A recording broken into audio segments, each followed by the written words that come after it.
The smell of horse manure filled the room when my son, Peter, answered my call. Through the speakerphone, I could hear his nervous chuckle as he explained to his in-laws that his troubled mother was on the line. I smiled, hearing his wife's shouts when she found the special gift, Lightning, my favorite horse, had left on top of her Louis Vuitton suitcase.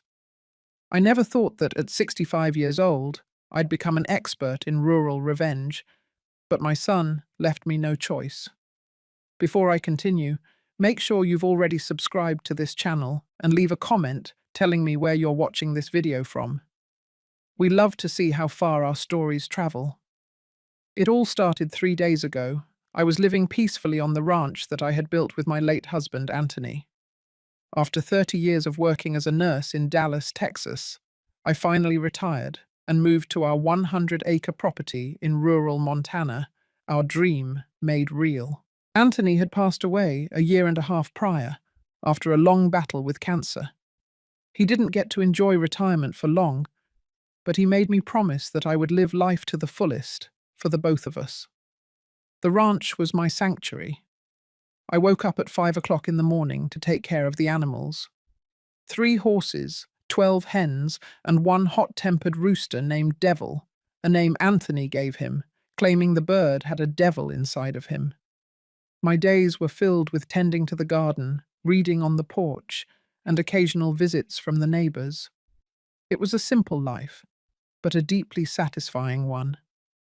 Until the phone call that Tuesday. "Mom, we have some news." Peter's voice sounded upbeat over the phone. My heart warmed. It had been nearly 6 months since I'd seen my only son. "Hello, dear. So good to hear from you. Is everything okay?" "Better than okay. Mary and I are coming to visit you at the ranch. We'll be there on Friday." "That's wonderful," I replied, genuinely happy. "I'll get the guest room ready and prepare that." "Actually," he interrupted me, "it won't just be the 2 of us. Mary's parents are coming, and her 2 sisters, and their husbands. Oh, and the cousins from Denver." My stomach clenched. "How many people, Peter?" "10 in all, but don't worry. You've got plenty of space in that giant house." I took a deep breath. The main house had 4 bedrooms, 2 of which were practically storage rooms now. I'd have to reorganize everything in less than 3 days. "Son, I don't know if I can get everything ready for so many people that quickly. The extra bedrooms are full of—" "Well, empty them," he cut me off. His voice changed to a condescending tone he had adopted since becoming a marketing manager at a multinational corporation. "What's the problem? What else do you have to do there besides feed chickens? We'll need the best rooms, of course. Mary's parents will stay in your master bedroom." "My bedroom? But where will I sleep? The couch in the living room will do. It's just for a weekend. Dad would love to see the family all together at that ranch. That's why he bought the place, right? For family get-togethers." The manipulation was so obvious, I almost laughed. How dare he invoke the memory of Anthony to justify this invasion? Anthony, who valued respect and consideration above all else. "Peter, your father would never kick me out of my own room to accommodate visitors I don't even know." "Mom, it's all decided. Mary already posted about it on Instagram. Her followers are excited to see the authentic country experience. If you can't deal with this, maybe you should consider moving back to the city. A woman your age, all alone on a ranch, frankly, it's not very practical." Before I could answer, he delivered the final blow. "If you don't like it, you can sleep in the barn with the horses. They seem to be your only concern anyway. We'll be there Friday evening." The phone went dead. He had hung up on me. I stood motionless in the kitchen, feeling the weight of his arrogance and thoughtlessness. The hurt transformed into indignation, and the indignation into something more creative. That's when Lightning whinnied from the stable, as if he sensed my distress. I looked at him through the window, his 1,200 pounds of gleaming black attitude, and something clicked in my mind. A smile spread across my face. You know what, Lightning? I murmured. I think you're right. They want the authentic country experience. We'll give them the authentic country experience. I spent that afternoon in Anthony's office, making calls. First to George and Michael, my helpers who lived in the small house near the creek and had been looking after the property for over 10 years. They understood exactly what I wanted to do. Ms. Clara, George said when I explained my plan, his sun-weathered face breaking into a mischievous grin. It would be my absolute pleasure. Then I called my best friend Lucy, who lived in Denver. Pack a bag, dear, she said immediately.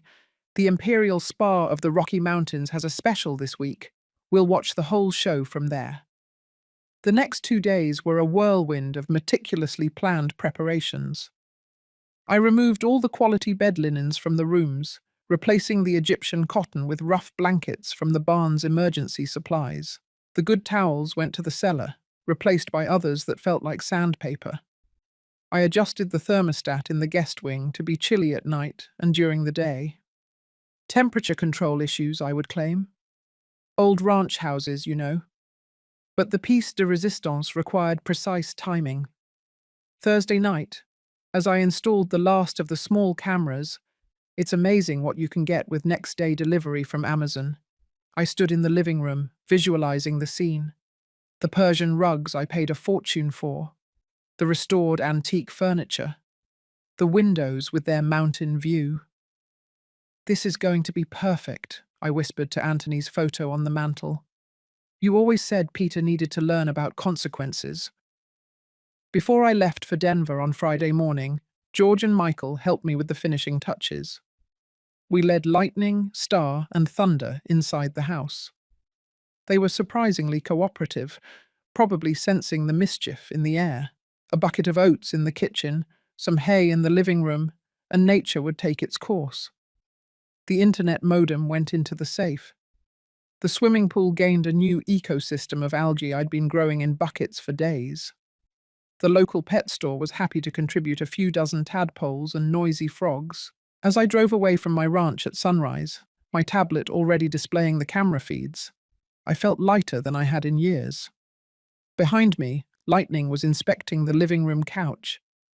Ahead of me was Denver, Lucy, and a front-row seat to the show of a lifetime. The authentic country life Peter so wanted to show his wife's family was just beginning.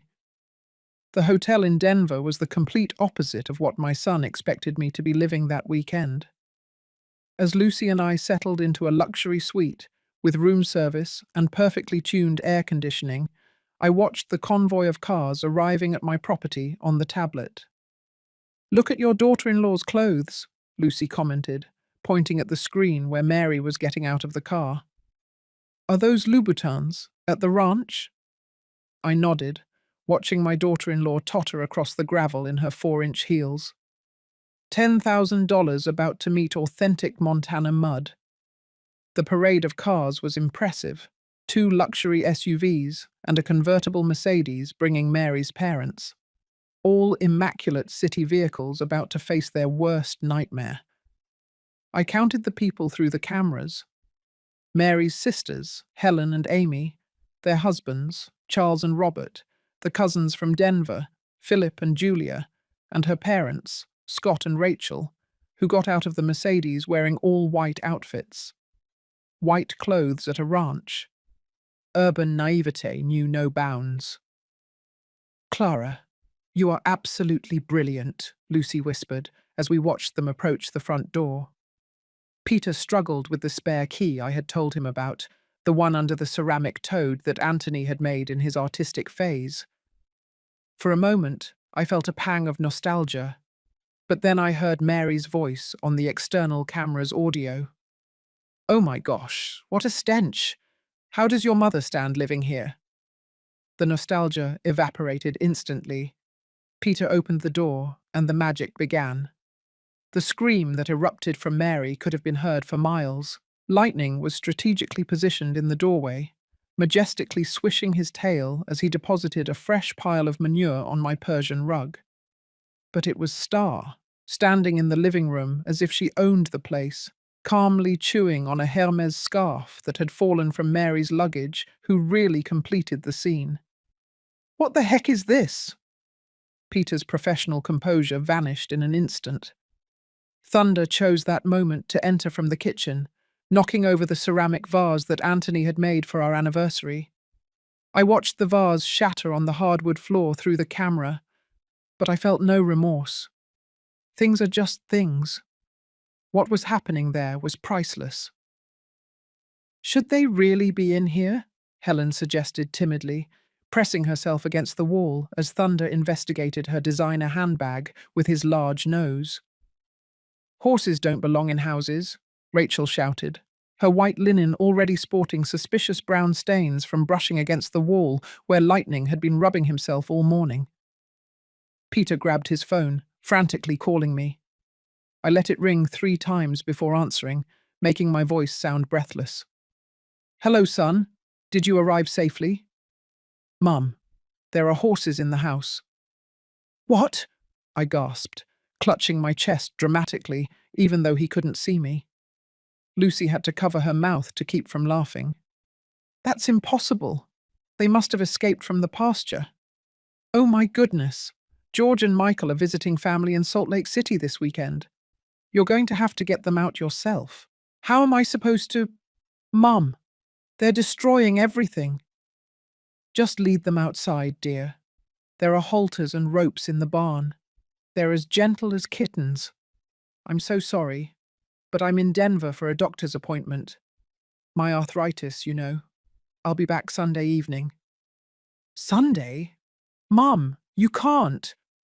"Oh, the doctor's calling me. I love you." I hung up and put my phone on airplane mode. Lucy and I toasted with champagne as we watched the chaos unfold. The next 3 hours were better than any reality TV show. Robert, trying to be a hero, grabbed Lightning's mane to lead him outside. The horse, offended by the familiarity, promptly sneezed all over his Armani shirt. Charles tried to shoo Star away with a broom, but she interpreted it as a game and chased him around the coffee table until he scrambled onto the couch, screaming like a little boy. But the climax of the afternoon came when Philip discovered the pool. "At least we can go for a swim," he announced, already taking off his shirt as he headed for the patio doors. Lucy and I leaned forward in anticipation. The scream when he saw the frog-infested swamp that had been my pristine pool was so high-pitched that Thunder inside the house whinnied in response. The frogs were in full vocal activity, creating a symphony that would make Beethoven cry. The smell, I imagined, was spectacular. "This is insane," Julia lamented, trying to find a cell signal while dodging horse droppings. "There's no Wi-Fi, no phone signal. How are we going to— There's horse crap in my bag." Meanwhile, Mary had locked herself in the downstairs bathroom, sobbing dramatically, while Peter pounded on the door, begging her to come out and help him. Rachel was on the phone, pacing in circles in the entryway, apparently trying to book hotel rooms. "Good luck with that," I murmured, knowing that the nearest decent hotel was 2 hours away, and there was a rodeo festival in town this weekend. Everything would be booked. When the sun began to set, the family managed to corner the horses on the back patio, but couldn't figure out how to get them down the steps and back to the pasture. The animals, intelligent creatures that they were, had discovered the outdoor furniture cushions and were having a grand old time tearing them to shreds. Helen and Amy had holed up in one of the guest rooms, but I knew what was coming next. The thermostat had kicked in, dropping the temperature to the programmed level. Sure enough, within an hour, they emerged wrapped in the rough blankets, complaining about the cold. "There are no extra blankets anywhere," Amy whimpered, "and these smell like a wet dog." That was because they were dog blankets from the local animal shelter donation box. I had washed them, of course, most of them. By 9 o'clock in the evening, they had given up on dinner. The horses had managed to get back into the kitchen and eaten most of the groceries they had brought. Mary's sophisticated cheese board was now Lightning's dinner, and the organic vegetables from the grocery store were scattered across the floor like confetti. Peter found the emergency supplies in the pantry: canned beans, instant oatmeal, and powdered milk. The same supplies I had lived on for a week when we first moved to the ranch, and a storm isolated us from town. To this group, however, it might as well have been prison food. "I can't believe your mother lives like this," Rachel said, loud enough for the kitchen camera to pick it up clearly. "It's no wonder Anthony died. He probably wanted to escape this hell." I felt Lucy's hand squeeze mine. She knew how much Anthony had loved this dream, how he had sketched drawings of the ranch on napkins during chemotherapy sessions, making me promise to live our dream even if he couldn't. "That witch," Lucy murmured. "Want me to call her restaurant and cancel her reservations for the next month? I know people." I laughed. I actually laughed for the first time in days. "No, dear. The horses are taking care of that beautifully." As if on divine command, Thunder appeared in the background of the kitchen feed, tail raised, depositing his opinion of Rachel directly behind her white designer sneakers. When she took a step back, the squish of something wet being stepped on was perfectly audible over the tablet speakers. The screaming started all over again. By midnight, everyone had retreated to their designated rooms. The cameras showed them huddled under inadequate blankets, still in their clothes, because their luggage was damaged by the horses, or still in the cars, too afraid to go out and get it. The automatic rooster alarm I had installed in the attic was set for 4:30 o'clock in the morning. The speakers were military grade, used for training exercises. Michael had gotten them from a friend who worked in the army. "Should we order more champagne?" Lucy asked, already consulting the room service menu. "Absolutely," I replied, watching Peter pace back and forth in his room, gesturing furiously as he argued with Mary in angry whispers. "And maybe some of those chocolate-covered strawberries. We're going to need our energy for tomorrow's show." Through the cameras, I saw Peter pick up his laptop, probably trying to find hotels or figure out how to call a large animal removal service. But without Wi-Fi, that expensive MacBook was just a very nice paperweight. I smiled, thinking of the note I had left in the kitchen, hidden under the coffee maker they would inevitably find in the morning. "Welcome to the authentic country life. Remember, early to bed, early to rise. The rooster crows at 4:30 o'clock in the morning. Feeding time is at 5 o'clock in the morning. Enjoy your stay, Mum." The next day, they would discover the chore chart I had prepared, complete with cleaning stables, collecting eggs from my extremely territorial hens, and repairing the fence I had strategically weakened near the pig pen on the Olvera family farm. Neighbors who had extremely curious and skilled escape artist pigs. That night, while my son was learning what his father always knew, that respect is not inherited, it is earned. I would sleep in a luxury he could never imagine I would enjoy. The rooster's awakening erupted at 4:30 o'clock in the morning with the intensity of 1,000 suns. On the tablet screen, I watched Peter leap out of bed, tangled in the rough blanket, his hair defying gravity. The sound was magnificent. Not just one rooster, but a full symphony I had mixed, amplified to concert levels. "What the heck is that?" Mary shouted from under her pillow. Lucy had stayed the night in my suite, and we were already on our second pot of coffee, with fresh fruit arranged between us as if we were watching a championship final. "Is that the real volume?" Lucy asked, wincing as she heard Rachel's scream join the chorus coming from the room next door. "Oh no," I said sweetly, adjusting my reading glasses. "I turned it up just a little bit. You know, my hearing isn't what it used to be. I need it to be loud to wake me up." The system was designed for persistence. Every time someone thought it was over, another rooster crowed. I had programmed it to continue for exactly 37 minutes, with random intervals, long enough to ensure no one would get back to sleep. At 5 o'clock in the morning, the exhausted group stumbled into the kitchen, looking like extras from a zombie movie. Amy's hair extensions were a tangled mess. Charles still had horse manure on his designer jeans. Philip had given up completely and was wearing one of the rough blankets like a cape. Peter found my note under the coffee maker. His face as he read it was a masterpiece of evolving horror. "Feeding time," Robert read over his shoulder. "What feeding?" That's when they heard the sounds coming from outside. My automatic feeders had failed to dispense food. I had disabled them remotely, which meant that 12 hens, the rooster Devil, 3 pigs from the Olvera family, who had mysteriously found their way through the weakened fence overnight, and my 3 horses were all congregating near the house, expressing their discontent. The hens were the noisiest. I had specifically selected the most bad-tempered breeds, including Devil, who had won 3 competitions for the most aggressive bird in the county. "We're not farmers," Helen lamented, yesterday's mascara streaking down her cheeks. "This is insane." "Just ignore them," Mary ordered, trying to maintain some authority. "We'll go into town for breakfast."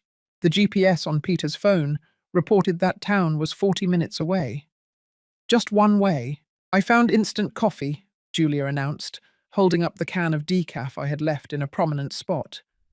They wouldn't find the real coffee I had hidden behind the cans of corn.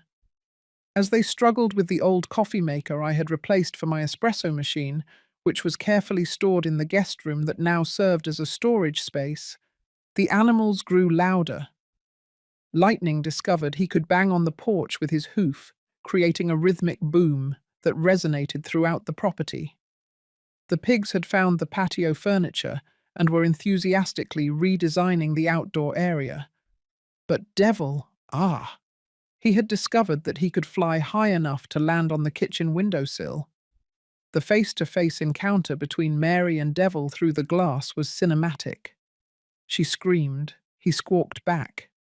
She threw the instant coffee at the window. He pecked at the glass with increasing vigor. "We have to feed them to make them stop," Peter finally admitted, already looking defeated. And it wasn't even 6 o'clock in the morning yet. "You all feed those things," Rachel announced, imperiously settling into a kitchen chair that immediately wobbled. I had loosened one of the legs just enough to be irritating but not dangerous. "Your mother's right," Mary said. "You and the other guys handle this." I watched Peter's jaw clench. Anthony would have already been outside, animals fed, probably riding thunder across the pasture. My husband had grown up on a homestead in rural Montana, something Peter had always been embarrassed about, preferring to tell people his father was an agricultural consultant. The men ventured outside as if they were entering a war zone. On the external cameras, I watched Charles immediately step into a fresh pile of manure. Robert Dumjabbert tried to open the feed shed, but jumped back, screaming as several mice scurried out. They had moved in after I forgot to store the feed correctly a few days earlier. But the best moment came when Philip approached the chicken coop with the feed bucket. Devil, defender of his territory, launched himself at the poor guy with the fury of a feathered missile. The bucket went flying, feed scattered everywhere. And suddenly it was total chaos. Chickens running in all directions, pigs stampeding from the patio, and the horses trotting over to investigate the commotion. Peter tried to maintain order, shouting commands as if he were still in his corporate meeting room in Dallas. But farm animals don't respond to corporate strategies. Thunder, in particular, seemed to take offense at Peter's tone, and expressed his displeasure by knocking him directly into the water trough. Inside the house, the women weren't faring any better. The kitchen sink had developed a mysterious leak, courtesy of Michael. The stove took forever to heat up. I had adjusted the gas flow, and every drawer they opened seemed to contain something unexpected. Mouse traps, rubber snakes, to scare away the real snakes, of course, or my collection of veterinary supplies, including huge syringes for horse vaccinations. "There's something wrong with these eggs," Amy shouted, holding up a green one. "They're rotten."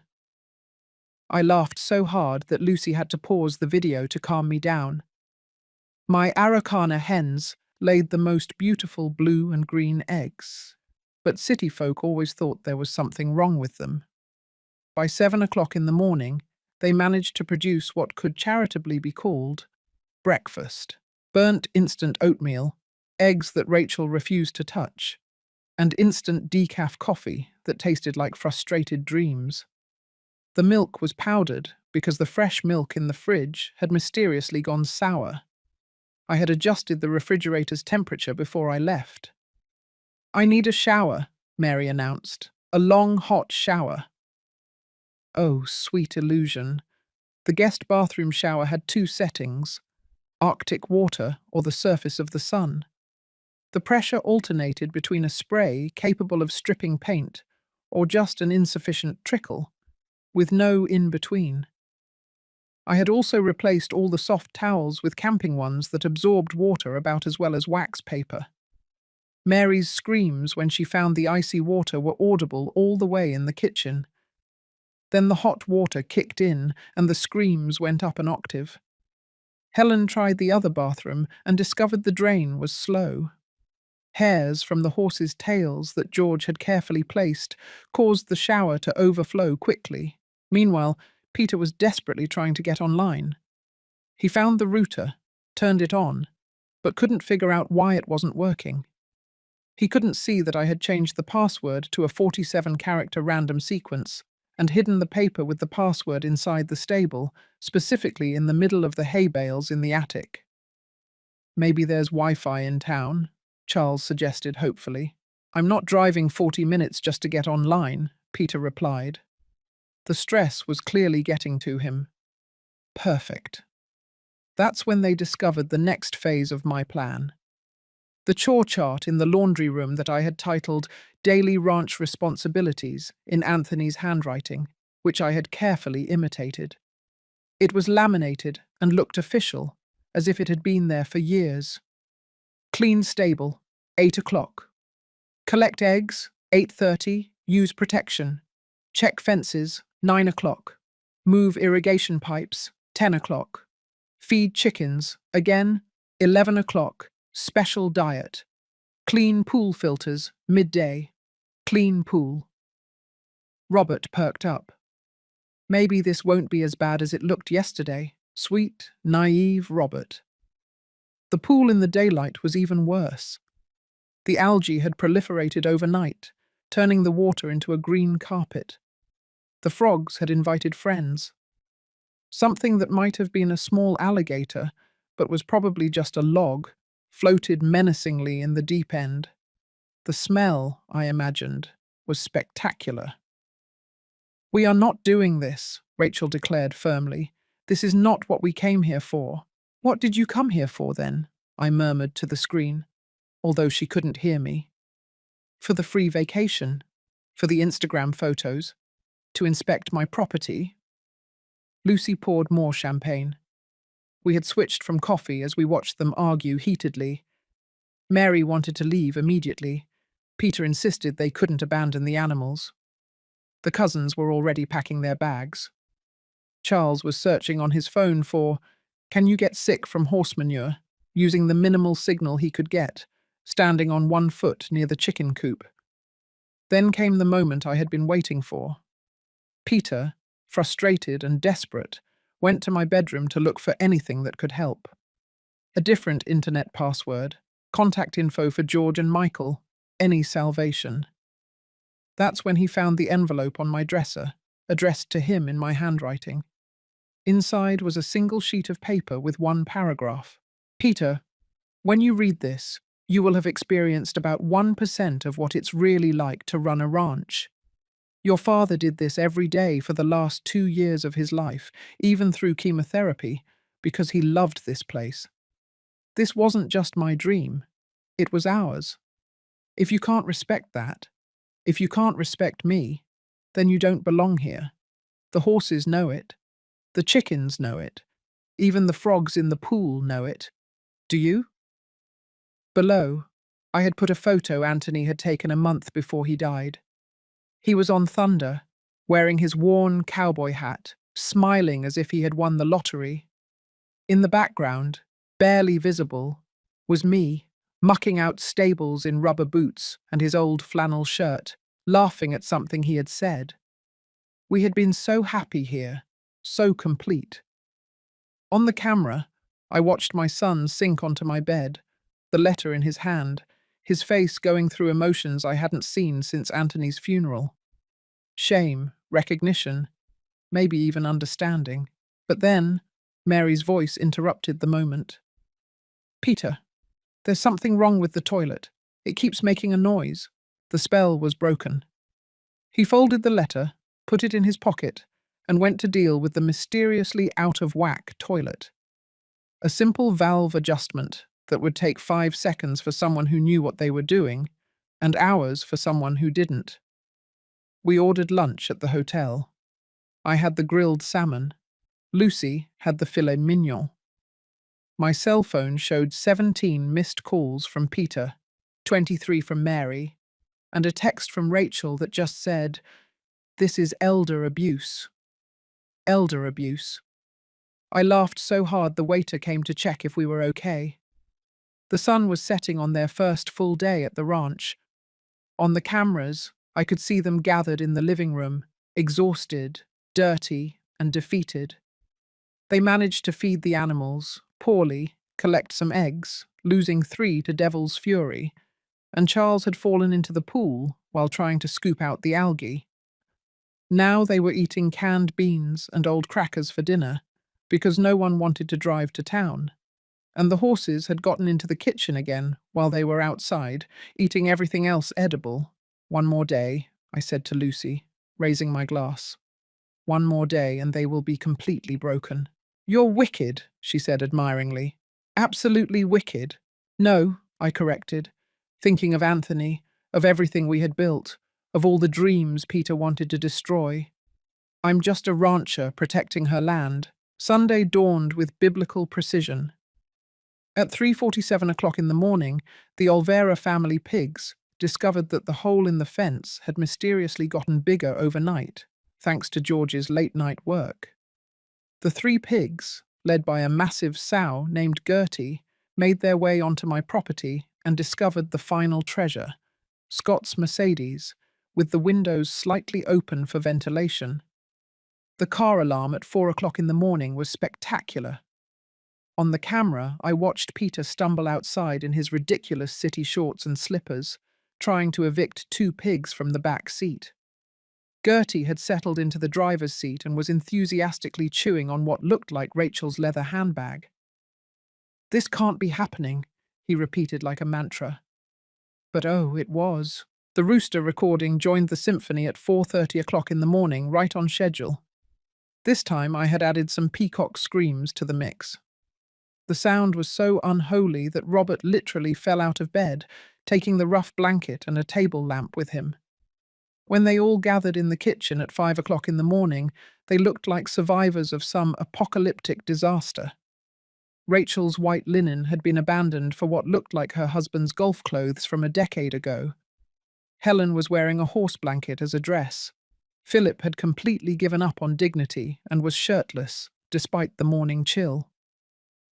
"We're leaving," Mary announced. "Today.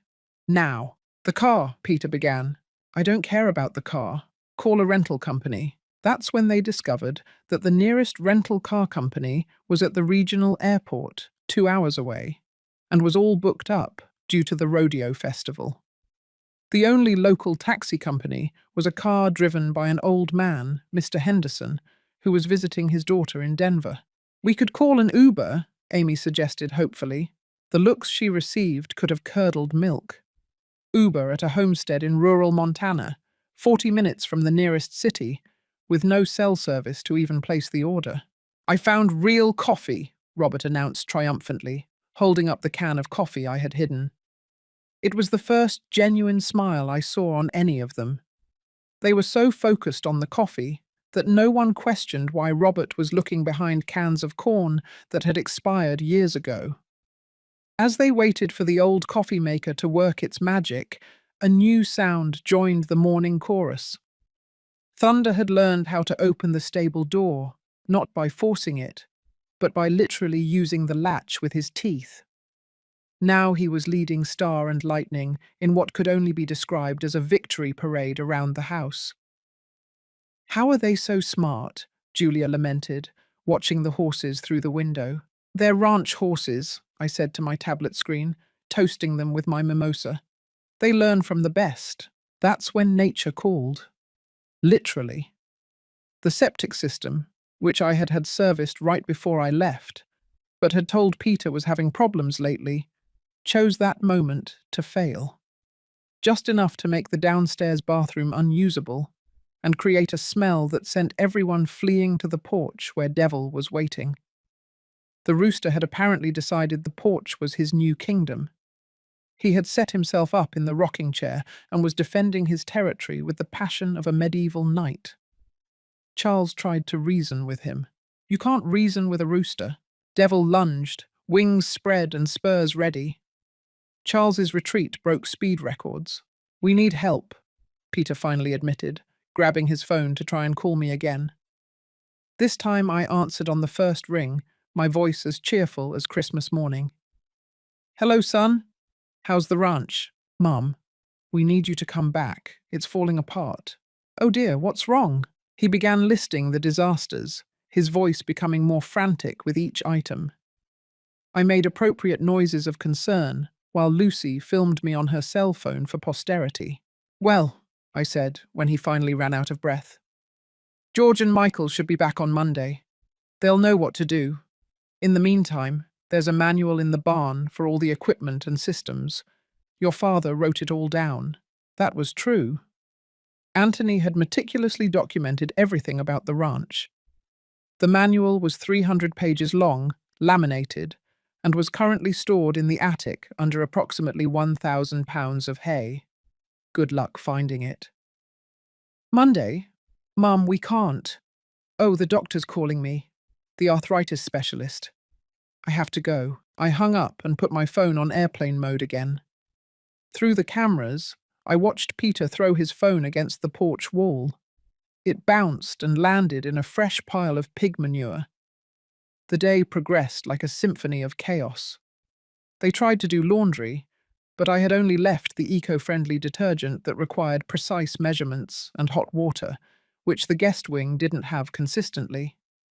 Helen's white dress came out a splotchy grey. Amy's silk blouse dissolved completely. They tried to drive to town for supplies, but discovered that Peter's car had a flat tire. A roofing nail had accidentally fallen near his parking spot. Scott's Mercedes still had pigs in it. Gertie had claimed it as her new home, and the rented SUVs were mysteriously locked with the keys inside, a mystery that would have been solved if they had noticed the curious vulture who learned to grab shiny objects. By noon, the temperature in the guest rooms had risen to the programmed level. Without proper ventilation, I had sealed the attic vents. It was like a sauna. They opened the windows, which let in the flies that had been attracted by all the animal activity. "There's food in the freezer," Charles announced, pulling out what looked like a roast. What he didn't know was that it was wild boar from last year's hunting season, labelled simply as meat in Anthony's handwriting.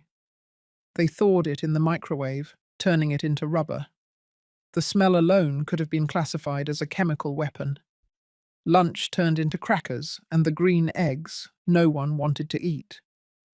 Meanwhile outside, the animals had organised into what looked like a protest. The horses were at the kitchen window, looking in accusingly.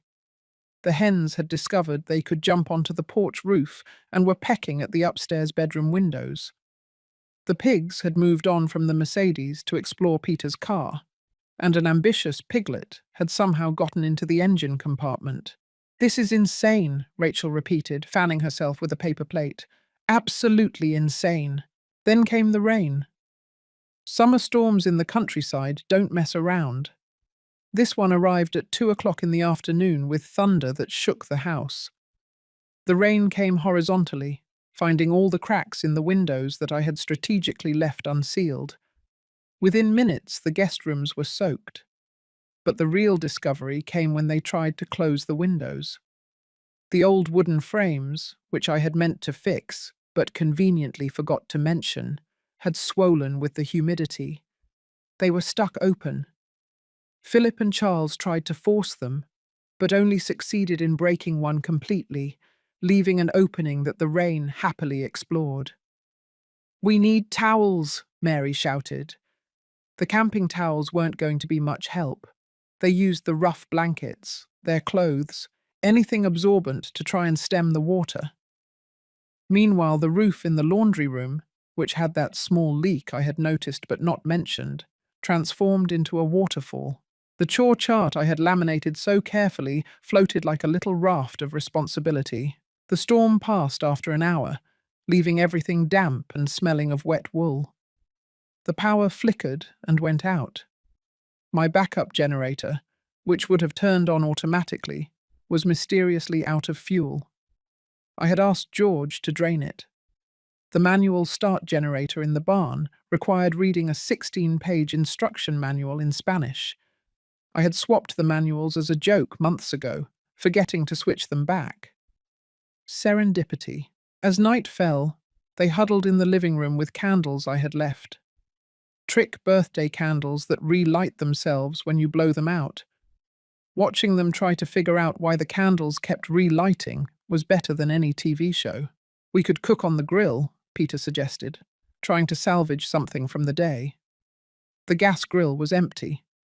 The charcoal grill required real knowledge of how to start and maintain a fire. They tried anyway, producing what could generously be called charred food. Even the vegetables were somehow burnt on the outside and raw on the inside. Dinner was canned beans again, cold this time, eaten by the flickering light of the trick candles, while rain dripped from several spots on the ceiling, and devil paced on the porch like a feathered sentry. "I want to go home," Julia said quietly. It was the first completely honest thing any of them had said. "This is Peter's home now," Rachel said acidly. "His inheritance, right, Peter? Is this what you wanted?"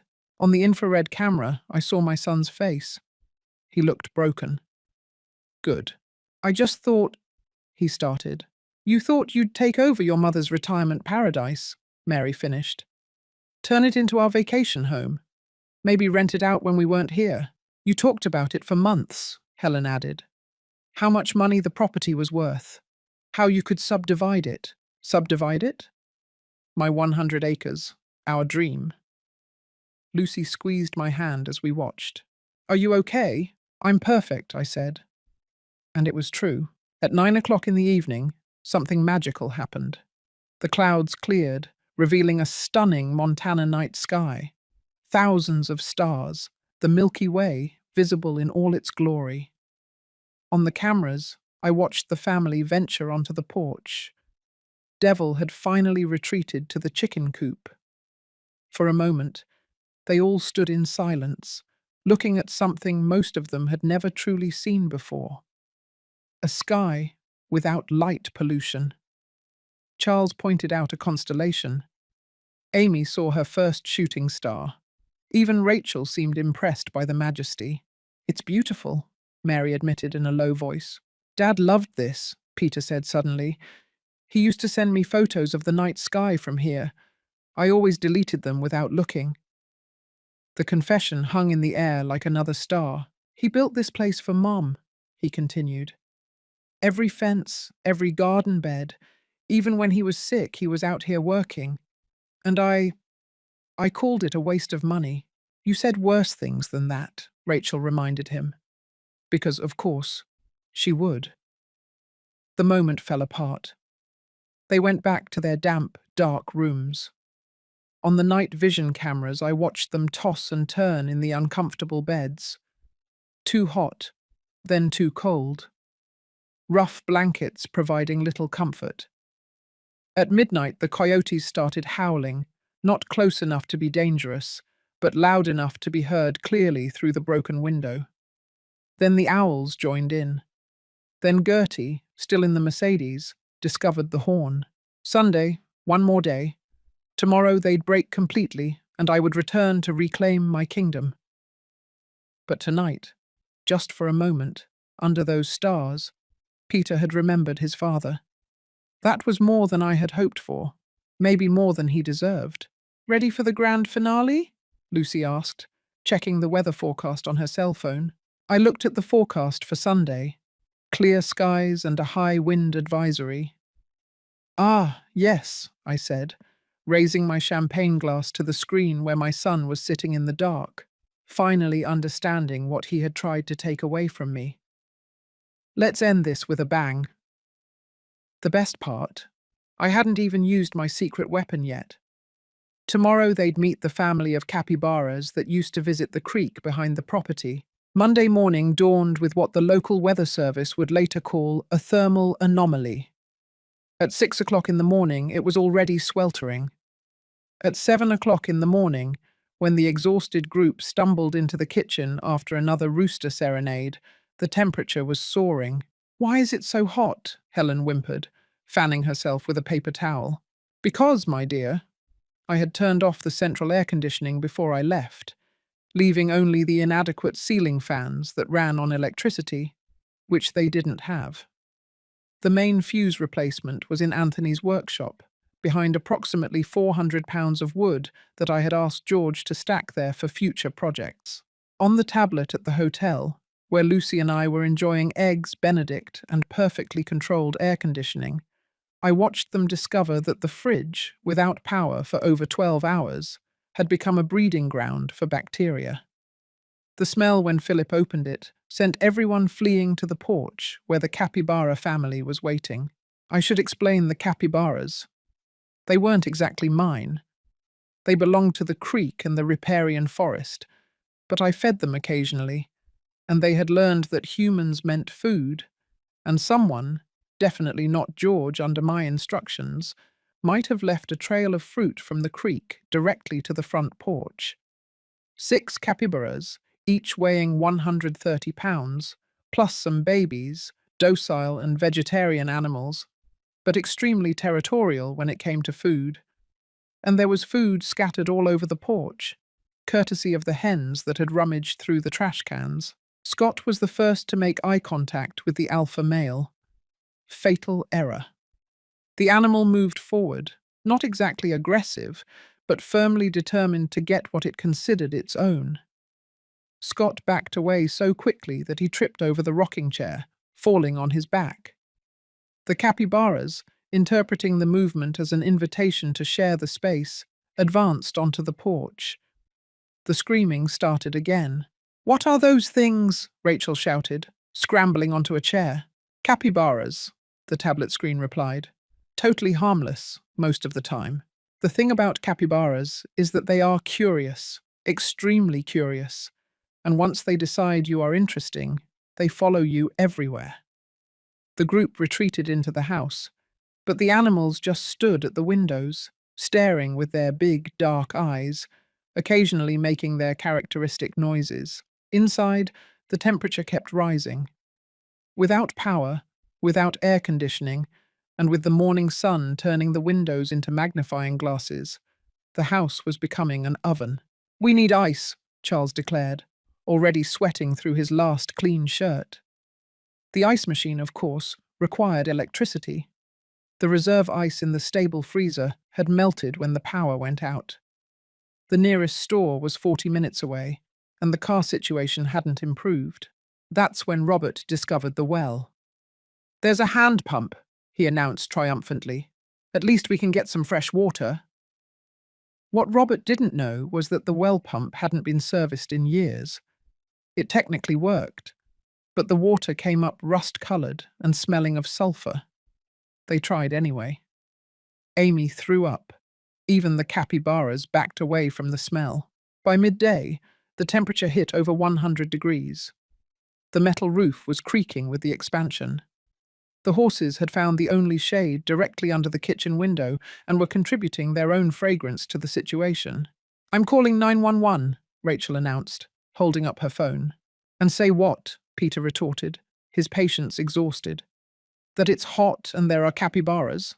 That's when Devil, stressed by the heat and furious with the world in general, discovered he could fly high enough to get in through the broken bedroom window. The sounds coming from upstairs were a mix of avian fury and human hysteria. Philip ran downstairs with scratches on his arms and feathers in his hand. "That bird attacked me! It attacked me while I was sleeping." Technically, no one was sleeping, but the drama was appreciated by all. The afternoon brought the wind. Countryside wind doesn't mess around. It came at 30 miles per hour and brought dust, leaves, and what I can only describe as rural debris. The broken window turned into a portal for dust and hay. Within minutes, everything was covered in a fine layer of authentic country. "We're leaving," Mary announced for the 100th time. "We'll walk to town, if we have to." "It's over 100 degrees," Peter reminded her. "It's more than 10 miles. We'll die of heat stroke." That's when they heard the trucks. 3 trucks coming up the driveway. Loud music, horns blaring. The rescue cavalry? No. It was the Olvera family coming for the Sunday barbecue. I had forgotten to mention I had committed to organizing weeks before. 12 people piled out of the trucks, carrying trays, beer coolers, and a battery-powered portable karaoke machine. Juan Olvera, all 250 pounds of him, grabbed Peter in a bear hug. "You must be Ms. Clara's son. She told us all about you. She said you were just dying to experience real country life. Don't worry. We brought everything. We even brought the mechanical bull in the back of the truck. Your mother said you wanted to learn to ride." Lucy and I nearly choked on our mimosas, watching Peter's face as they unloaded a real mechanical bull and set it up in the front yard. The capybaras were fascinated. The Olveras, bless their hearts, didn't mind the lack of power. They had generators on their trucks. They didn't mind the heat. They were real farmers. They didn't even mind the capybaras, although Juan's wife, Martha, commented, "I don't remember Ms. Clara mentioning capybaras." What followed were 3 hours of forced socializing. The Olveras were lovely people who assumed Peter's family was just as excited about country life as they were. They wanted to hear all about their plans for the property, their opinions on cattle breeding, their favorite cultivation techniques.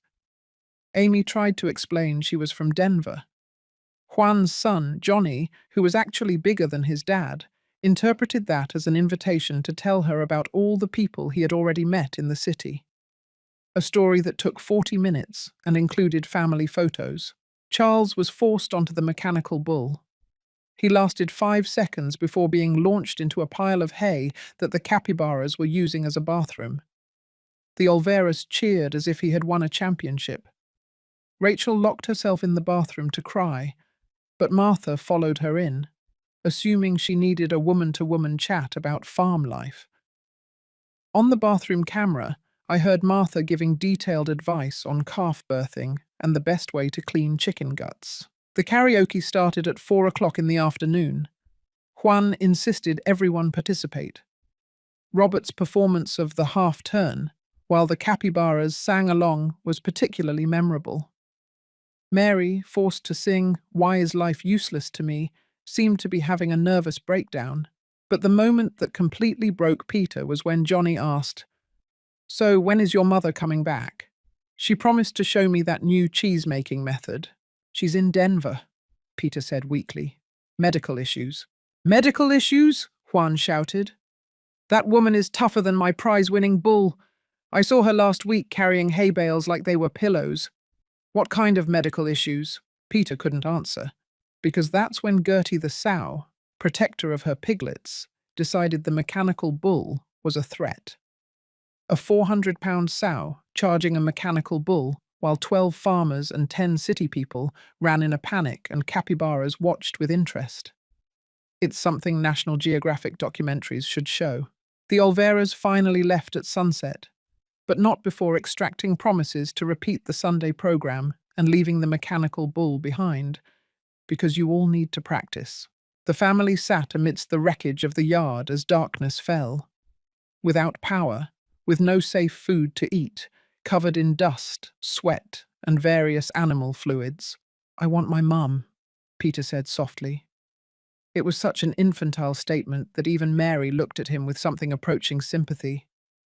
"I want my mum," he repeated. "I need to apologize." On the camera, I watched him pull out the letter I had left, now wrinkled and stained. He read it again, this time out loud. When he got to the part about Anthony doing the work during chemotherapy, his voice failed. "We have to go," Rachel said. But for the first time, her voice had no venom. "In what car?" Peter laughed bitterly. "We're trapped just like Mum wanted." "Maybe," Charles said carefully. "She wanted you to understand something." "Understand what?" "That country life is hell. That it's work," Charles said. "Hard work every single day, and she's doing it alone now." Silence stretched. Even the capybaras had quieted down, silhouetted against the darkening sky. "I told her she should sell," Peter admitted. "The day after Dad's funeral at the reception. I pulled her aside, and I told her she was too old to take care of this place alone. I said Dad was selfish for wanting to die here.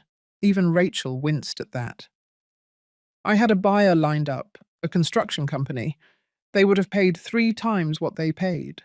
"You were trying to sell your mother's house?" Helen asked, shocked. "I thought I was helping. She's 65 years old, alone, doing all this." He gestured at the chaos around them. "I thought I was being practical." "You thought you were getting rich," Mary corrected. The truth hung in the air, like the dust that still swirled in the wind. That's when I decided it was time. I called George, who in reality had never left town. "Final phase," I said simply. "With pleasure, Miss Clara," he replied. 30 minutes later, as the family sat in their dusty, defeated silence, headlights appeared at the entrance. George's truck pulling a trailer with 3 very familiar horses. "Evening, folks," George said, tipping his hat. "Got a call from Ms. Clara, saying y'all might need some help getting these horses back where they belong." It took them a moment to understand. The horses in the trailer were Lightning, Star, and Thunder, which meant that the ones that had been terrorizing them. "Whose horses are in the house?" Peter asked weakly. "Oh, those would be the neighbor's horses, Mr. Wilson. He's training them for a documentary on animal intelligence. Ms. Clara offered to host the experiment this weekend. Didn't she mention it? They're trained to open doors, work with latches, even use human toilets if necessary. Although I see they didn't quite master that last part." The look on Peter's face was worth every cent of the luxury suite. "The capybaras are ours, though," George continued cheerfully. "Well, they're from nature. They come and go. They're kind of unpredictable, honestly." As if in agreement, the male capybara gave one last grunt before leading his family back to the creek. "Ms. Clara will be back tomorrow morning," George said, already leading the training horses onto the trailer. "She asked me to say she hopes you all enjoyed your authentic country experience. Oh, and the power is controlled by an app on her cell phone. She'll turn it back on when she gets home." He left them in the dark, literally and figuratively, with only the mechanical bull and their shattered assumptions for company. I turned to Lucy, who was filming everything for posterity. "One more sunrise," I said. "One more rooster crow, and then I'm going home." "And do you think they learned anything?" she asked. I looked at my son on the screen, still clutching my letter, surrounded by the wreckage of his entitlement. "We're about to find out." Monday morning arrived with what I can only call divine comedy. At exactly 3 o'clock in the morning, the mechanical bull, which Juan had forgotten to mention had an automatic timer, suddenly came to life, complete with flashing lights and loud country music. The music of choice? The relaxed bull. On the infrared cameras, I watched Peter jump out of his makeshift bed on the living room floor. He stumbled outside in his shorts to find one of the capybaras who had returned, trying to ride the mechanical bull. I am not exaggerating. The giant rodent had managed to climb on and was sitting like a furry emperor as the machine swayed gently. "This isn't real," Peter said to no one. "This can't be real." But it was. And when he figured out how to turn the bull off, the cord was under the capybara, who showed no interest in dismounting. The rest of the family gathered on the porch, looking like extras from a post-apocalyptic movie. Matted hair, dirty clothes, empty eyes from lack of sleep. "Is that capybara riding the bull?" Charles asked in a broken whisper. "Nothing surprises me anymore," Rachel replied. She had aged 10 years in 3 days. The rooster alarm went off at 4:30 o'clock in the morning, but this time no one even moved. They were completely defeated. As the sun rose, revealing the total devastation of the weekend, they sat on the porch steps in silence. Even Devil seemed to sense the defeat and simply walked by without attacking anyone. That's when I arrived. I timed my entrance perfectly, stopping my immaculate car exactly as the morning sun hit the mountains. Lucy had done my hair and makeup at the hotel. I wore my best jeans, Anthony's favorite flannel shirt, and the turquoise necklace he had given me for our last anniversary.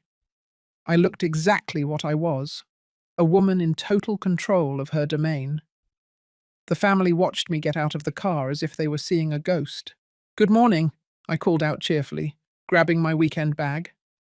"How was your authentic country experience?" No one answered. They just stared at me, stunned. I walked past the capybara on the mechanical bull, stepped over the various droppings, and entered my house. Through the open door they could hear me humming as I turned on the coffee maker, the good one I had hidden in the attic. "Mom!" Peter finally managed to speak, following me inside. "Yes, dear? You were in Denver. The Imperial Spa of the Rocky Mountains has an excellent spa. Did you know they have a wonderful hot stone massage? Very relaxing." I picked up my cell phone, and with 3 taps, the power came back on. The air conditioning started humming. The refrigerator started its familiar buzz. "You could control it all the time," he said. It wasn't a question. "I can control a lot of things, Peter. This is my house." The others had crept inside, watching our interaction as if it were live theatre. "The horses weren't yours?" "Yes, Lightning, Star, and Thunder are much better behaved. They're in the stable where they belong. The capybaras will leave eventually, although that one over there seems to have developed a liking for the mechanical bull." "You planned all of it?" I turned to face him fully, channeling every moment of frustration, disappointment, and pain. "No, Peter. You planned all of it. You planned to intimidate me into leaving. You planned to take over my house. You planned to turn our dream, your father's and mine, into some Airbnb investment. You even looked into my finances and consulted with a construction company about lotting the property." Mary gasped. She didn't know about that last part. "How did you know?" "Mr. Miller from the construction company is married to Lucy's sister. Small world, isn't it? He was very interested to hear that you were negotiating the sale of a property that isn't yours." I was trying to help. "No." My voice could have frozen hell. "You were trying to help yourself to your inheritance, as you called it. Tell me, Peter, what did you inherit from your father?" He was silent. "I'll tell you what he left. He left a mother who loves you despite your greed. He left memories you ignored. He left values you rejected. And he left you the opportunity to be a better man than you have been." I took a document from my purse. "This is the deed to the ranch. As you can see, it was transferred to a living trust. You are not a beneficiary. The ranch will be maintained as a working farm and animal sanctuary in perpetuity. When I die, it will be managed by the Olvera family, who actually understand what it means to love the land." Rachel made a choked sound. Peter paled. "You disinherited him," Mary whispered. "I gave him exactly what he gave me. No respect, no consideration, and no claim to what I built." I turned to address the entire group. "You came here uninvited, treating my home like a hotel and me like your employee. You discussed on social media inheriting a ranch before I was even dead. You complained about every aspect of the life that Anthony and I chose while you planned to profit from our work." "This is not," Peter began. "I have recordings, Peter. Every phone call where you discussed my supposed decline. Every conversation with Mary about how to manage me. The group messages where you all made fun of the ranch and called me a stubborn old lady playing at being a farmer. I picked up my tablet, showing them screenshots, their own words, damning and cruel. But what you don't have recorded, I continued, is your father 2 weeks before he died, sitting on that porch, making me promise not to let you destroy this place. He knew what you would become. That broke his heart. But he knew. Peter sank into a chair, the weight of everything, the shame, the recognition, the loss, finally hitting him. I love you, Peter, I said more softly. I will always love you. But love doesn't mean accepting disrespect. It doesn't mean sacrificing my dreams for your greed. And it certainly doesn't mean letting you turn our sanctuary into a commodity. What should we do now? Rachel asked, apparently still missing the point. You should leave. George will be here soon with a tow truck for your cars. The rental company has been notified that you will be returning the vehicles today. Yes, I found the keys. The vultures hid them in the roof eaves. But, Mary began, but nothing. This is my house. You are no longer welcome here. The silence was deafening. Finally, Charles, of all people, spoke. We owe you an apology, Ms. Clara, a sincere one. We're sorry, Helen added in a low voice. This place it's really beautiful. We just couldn't see it. I nodded in acknowledgement, but said nothing. Apologies were just words. Anthony always said to watch what people do, not what they say. It took them 3 hours to pack their bags and clean up the worst of the damage. I supervised, sitting on the porch with my coffee, occasionally giving helpful suggestions. Pig manure needs special cleaner. It's under the sink. Capybara urine is alkaline. It's better to scrub harder. That's not mud in the pool filter. George arrived with his tow truck and a crew. The cars were recovered, minimally cleaned, and made drivable. The capybara on the mechanical bull was, finally, persuaded to dismount with an offering of fresh apples. As they were getting ready to leave, Peter approached me one last time. Mum, I know, I interrupted. You're sorry. You'll do better. You want another chance, right? He nodded miserably. Earn it, I said simply. Not with words, not with grand gestures, with time and genuine change. Your father spent 2 years building this place with his own hands while fighting cancer. You couldn't spend a weekend here without complaining. When you can match his commitment to something other than yourself, call me. How will I know when that happens? You'll know. He hugged me then, awkwardly, briefly. It was the first real emotion he had shown all weekend. They left in a convoy of damaged vehicles and bruised egos. Mary didn't look back. Rachel was already on the phone, probably complaining to her bridge club. The cousins would have a story no one would believe. But Peter looked back once, and in that look I saw something that might have been understanding, or maybe just regret. Time would tell. George helped me let my real horses back into the pasture. Lightning immediately rolled in his favourite dust spot. Star trotted toward the apple tree. Thunder stood at the fence, surveying his kingdom with satisfaction. What a weekend, Ms. Clara, George said, smiling. It was worth every cent of the 5-star hotel and your overtime pay. Anthony would have loved this. He would have, I agreed, although he probably would have used real skunks instead of just skunk spray. We laughed, standing there in the sun, surrounded by the controlled chaos of a working ranch. That night, I sat on the porch with a glass of Anthony's favourite whiskey, watching the sunset paint the mountains purple and gold. The ranch was quiet, except for the usual sounds. Horses whinnying, chickens settling in for the night, the distant croaking of frogs in the creek. My phone vibrated, a text message from Peter. The mechanical bull is still in your yard, I replied with a message. Consider it a monument to authenticity. Then I turned off my phone, raised my glass in a toast to Anthony's memory, and enjoyed the perfect silence of a home defended and a dream preserved. Now, if you liked this story, click subscribe. And tell me in the comments, what part blew you away? Oh, and don't forget to become a member to get access to exclusive videos that I don't post here. I'll see you there.